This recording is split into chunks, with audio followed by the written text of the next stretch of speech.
দর্শক, রাজধানীর পেট্রোল পাম্পগুলো ঘুরে দেখছেন আমাদের সহকর্মী তহিদুর রহমান নিশান। কথা বলছি তার সাথে।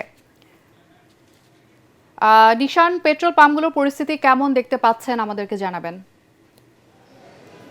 তনুজা, আপনি জানেন আজ থেকে বিশ্ববাজারের সাথে সমন্বয় রেখে বাংলাদেশেও বাড়ানো হয়েছে তেলের দাম। সেই অনুযায়ী অকটেন বিক্রি হচ্ছে আজকে 140 টাকায় এবং পেট্রোল বিক্রি হচ্ছে 135 টাকায়।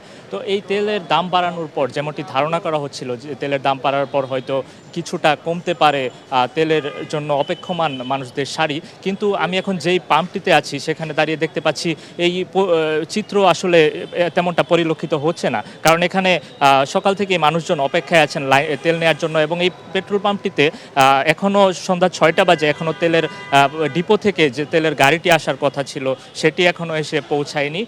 পাম্প কর্তৃপক্ষ বলছেন সরবরাহ এখনও স্বাভাবিক না হওয়ায় এখনও তারা ঠিকমতো গ্রাহকদের তেল দিতে পারছে না প্রয়োজন মতো। এখানে অপেক্ষমান একজন গ্রাহককে যদি আমি জিজ্ঞেস করি এই বিশ্ববাজারের সাথে সামঞ্জস্য রেখে বাংলাদেশে এই তেলের দাম বাড়ানোর বিষয়টি কিভাবে দেখছেন আর কীরকম ভোগান্তি পাচ্ছেন?